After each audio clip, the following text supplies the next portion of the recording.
Ward കൗൺസിലറുടെ വാക്കുകളാണ് നമ്മൾ കേട്ടത്. ആ വാർഡ് കൗൺസിലർ തന്നെ പറയുന്നു, ന്യൂ ജനറേഷൻ ആണല്ലോ, ഞങ്ങൾക്ക് വലിയ ബന്ധമില്ല എന്ന്.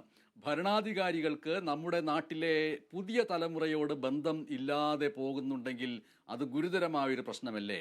കാരണം പുതുതലമുറ കൂടി ഉൾപ്പെടുന്നവർ ആണ് വോട്ടർമാരായിട്ട് മാറേണ്ടത്. പുതുതലമുറയുടെ ഭാഗത്തു നിന്നുള്ള വോട്ടിംഗ് ശതമാനത്തിൻ്റെ എണ്ണത്തിൽ കുറവ് വരുന്നുണ്ടോ?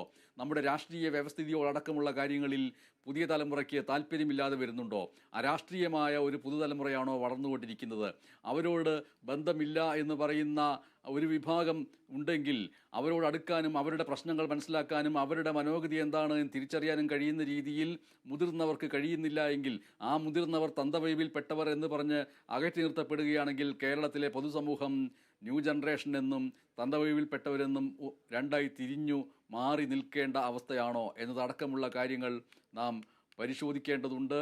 ഇന്ന് ഈ നിമിഷവും കേരളത്തിലുടനീളം ഈ വാർത്ത കണ്ടുകൊണ്ടിരിക്കുന്നവരെ സംബന്ധിച്ചിട്ടും ആ കൊലപാതക പരമ്പര ഉണ്ടാക്കിയ നടുക്കത്തിൽ നിന്ന് വിട്ടുമാറാൻ കഴിയുന്നില്ല.